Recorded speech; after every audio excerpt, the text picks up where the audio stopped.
e agora vamos ver as linhas que as brancas ficam um pouco perdidas nos planos e as pretas conseguem usufruir muito bem desse tipo de posição. E C4, C6, cavalo, cavalo, cavalo C3 e o A6, né, que é o lance que eu recomendei para vocês, né? É que assim, o A6, só uma curiosidade aqui, ele pode não ser jogado agora, tá?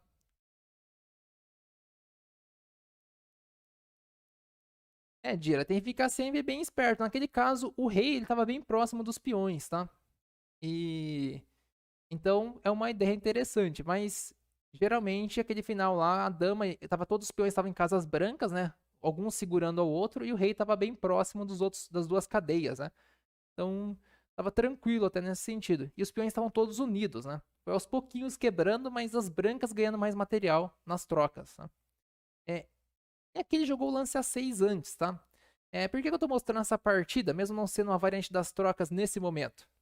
É porque nessa posição, esse A6 vai ser algo que eu quero mostrar para vocês semana que vem. Mas eu não vou entrar tanto em detalhes hoje, porque eu vou explicar o que significa esse A6 agora. Mas por transposição, caiu na mesma posição, porém em ordem invertidas, tá? Ah, entendi agora a pergunta, Gira. Você falou depois que passar, né? Só voltar aqui rapidinho. Nesse caso aqui, você avança um peão, né? E quando o rei dele for atrás do seu peão, o outro aqui vai passar. Então seria mais ou menos essa a ideia. Você gera um peão de isca enquanto o outro vai correr atrás. Agora entendi a pergunta aí. Perdão que eu tinha entendido antes disso, né? Geralmente é dessa maneira que se ganha um final. Gera uma isca para ele correr atrás e quando ele já corre atrás de uma, você avança o outro. E você pode usar seu rei para apoiar também, sem problema algum. Nessa posição, veio aqui bispo F4 e chegou na mesma ideia, porém o A6 foi feito antes, mas é a mesma posição que a gente está estudando. Cavalo C6, E3. E aqui vai entrar aquela linha que eu quero recomendar para vocês. Quando não vem o dama aqui, que é jogar com bispo G4. Veio aqui, bispo D3, E6 e H3. É o famoso boi de piranha, esse mesmo. Matsura que usava muito essa expressão. E aqui tem duas ideias. Ou você toma o cavalo, ou você joga bispo H5. Eu gosto do bispo H5. E deixar para capturar quando ele tira a dama. Roque, B7, A3. Cavalo D7.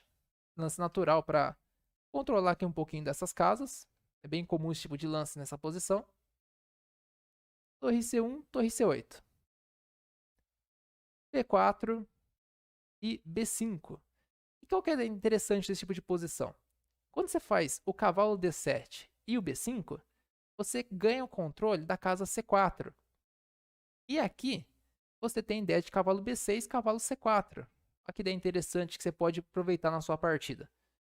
E agora o que acontece? Se você comparar uma posição dessa com aquela posição que o pessoal empatou muito rápido, você percebe que essa partida ela tem muito mais planos, muito mais possibilidade de jogo do que você repetir o que o adversário faz. Primeiro que os bispos já estão em posições diferentes, os bispos aqui também estão em posições diferentes, os cavalos mudaram, então a partida dá um dinamismo, dá mais opções para você jogar. Torre 1 jogou roque, e depois de G4, jogou bispo G6. E aqui E4, e as pretas seguiram com o plano delas, né? Cavalo B6, levando as peças para o ataque pouco a pouco. E captura. Cavalo captura. Cavalo captura. E dama captura. E a posição das pretas está muito boa até aqui. Não tem nada de errado. Assim, você percebe que as brancas geraram um peão isolado. As pretas conseguem facilmente fazer torre, torre D8. E fica numa posição muito, muito agradável para o jogador de pretas, né? Vai melhorando pouco a pouco e a posição tá boa. Mas aqui, o jogador de brancas, ele fez um lance, um blunder, né, na posição. Ele tava com medo de perder esse peão.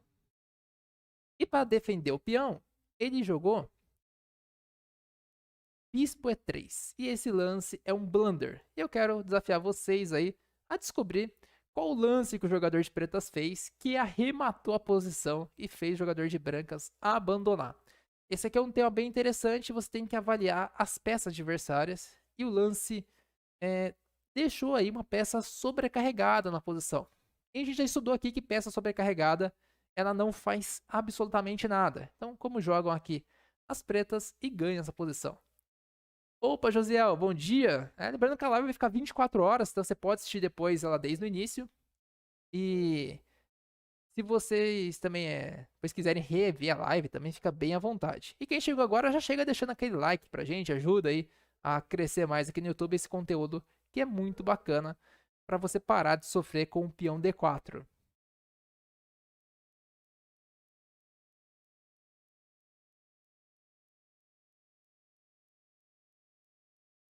Então o que que você faz aí para ganhar material na posição, né? Por que que bispo aqui foi tão ruim assim na posição?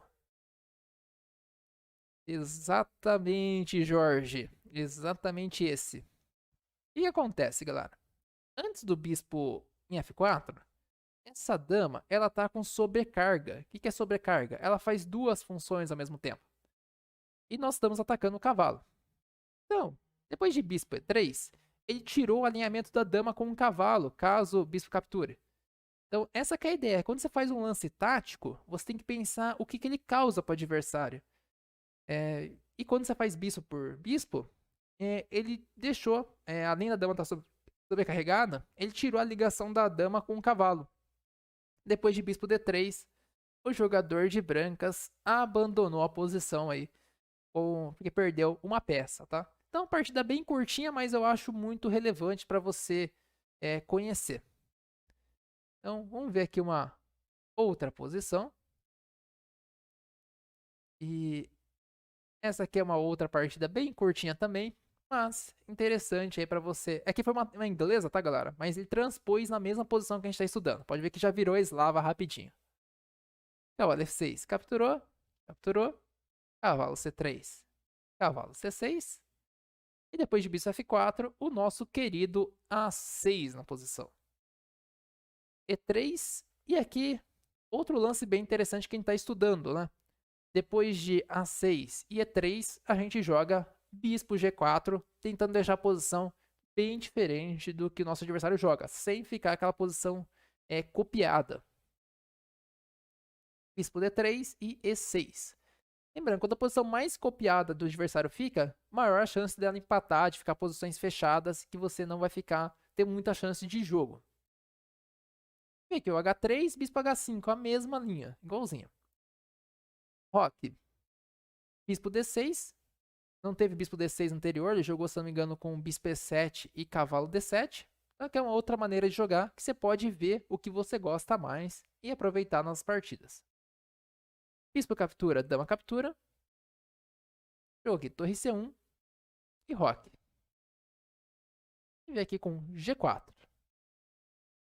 O G6. Jogou aqui rei G2. E um lance que aconteceu na outra partida também, o B5.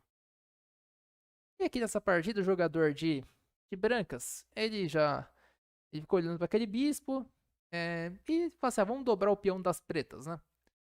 E aqui tem que tomar muito cuidado com qual peão que você toma, né? Se é com o de F ou se é com o de H. Geralmente a recomendação é tomar sempre em direção ao centro, tá? Por mais que aqui vá abrir a coluna F, em compensação, você vai deixar esse peão muito fraco e a perspectiva de jogo aqui desses três peões vai ficar ruim. Então, tomar com o de H faz mais sentido nessa posição, tomar em direção ao centro. Jogou G5, cavalo D7, o lance natural. Na realidade ele trocou, mas é aquela questão, né? Se ele deixar o bispo dele aqui em D3, né? Não tem onde jogar o bispo dele, né? Só voltar aqui rapidinho. O bispo dele tá sem casas aqui. Apesar de ser um bispo bom, ele não tem por onde jogar. E se ele abrir mão dessa diagonal, ele vai acabar deixando o bispo das pretas bom, né? É que esse aqui não é um bispo ruim, assim, a gente fala que é um bispo... É o bispo ruim se ele tivesse aqui, ó, em D7. Mas aqui em G6 a gente fala que ele é um bispo ativo. Então, porque ele saiu da cadeia. Ah, André, se eu jogar um cavalo H4, aí ele toma o bispo e troca ele, sem dobrar peão, por exemplo. Mais ou menos essa é a ideia aí, pro Thiago. Cavalo D7 e cavalo E2. E aqui torre de A C8, cavalo F4 e jogou cavalo E7. Ah, o preto anteriormente? Ah, sim, é a mesma ideia das brancas, tá? Essa troca de D6 é porque esse bispo ele incomoda muito aqui na posição. Ele tira um pouquinho é, da mobilidade do adversário. Só pra voltar aqui, só pra explicar rapidinho esse bispo D6. É um lance normal, você pode jogar com bispo E7, é questão de gosto aí, tá? É porque muitas vezes você não consegue jogar nem torre B8, nem dama C7, nem a casa D6 por causa desse bispo. Então, e muitas vezes você não consegue fazer E5 também. Então, por conta disso que faz essa troca. Mas é aquele negócio, se você quiser jogar com bispo E7, também é muito comum nesse tipo de posição. Não tem assim, é, um é melhor, o outro é pior. É questão de gosto e estilo mesmo do jogador. Os dois lados trocaram um bispo teoricamente bom pelo mal. E aqui dama E2 e F6. Jogou cavalo D3 e E5. E5 porque agora ameaça é, dar um garfo aqui na posição. Tomou? Tomou? E agora qual que foi a ideia? As pretas abriram a coluna F e estão com bastante iniciativa na posição, apesar do peão dobrado. Opa, imagina, Thiago.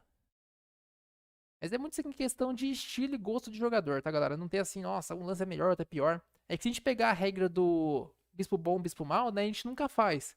Aí a gente acaba deixando um bispo do cara que seria o mal ativo, né? E essa que é a questão. E jogou torre C4, outro lance forte. Porque se tomar, né, agora a torre tá com uma boa liberdade aqui na coluna, tá quer dizer, na fileira, né? Coluna já tá com a coluna boa. Jogou cavalo D2 e aqui jogou torre D4. E você vê que a posição das pretas vai melhorando pouco a pouco, né? A torre que tava fazendo nada na posição em C8 já começa a ficar ativa. F3 capturou. Aqui tomou em E4, tá ameaçando a dama, tá? Então não pode fazer torre por cavalo. Jogou dama D5. Cavalo C3. E aqui talvez as brancas tenham esperança de repetir a posição. E aqui, cavalo E1,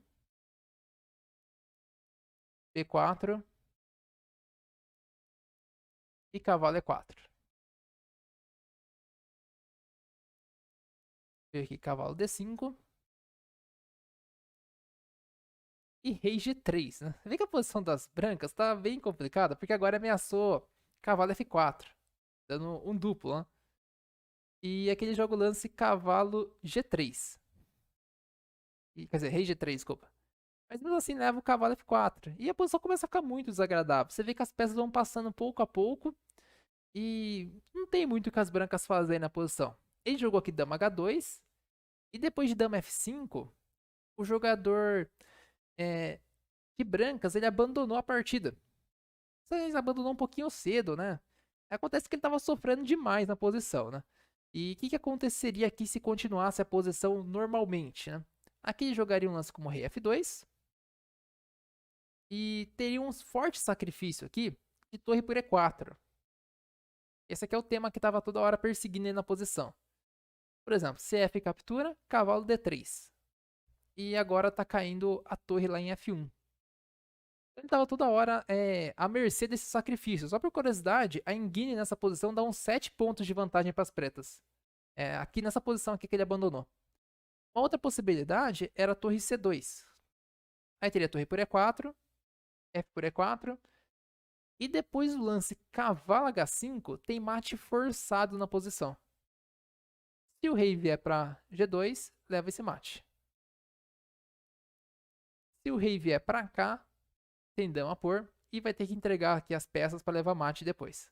Então a posição é muito, muito feia aqui para o jogador de brancas. E você vê aí como você consegue pegar ideias para usar a seu favor jogando a eslava sem copiar o adversário. Você vê que tem muito jogo, muito dinamismo E depende de você fugir daquela ideia de jogar igual ao adversário. As vagas da minha comunidade estão encerrando. Corre enquanto é tempo.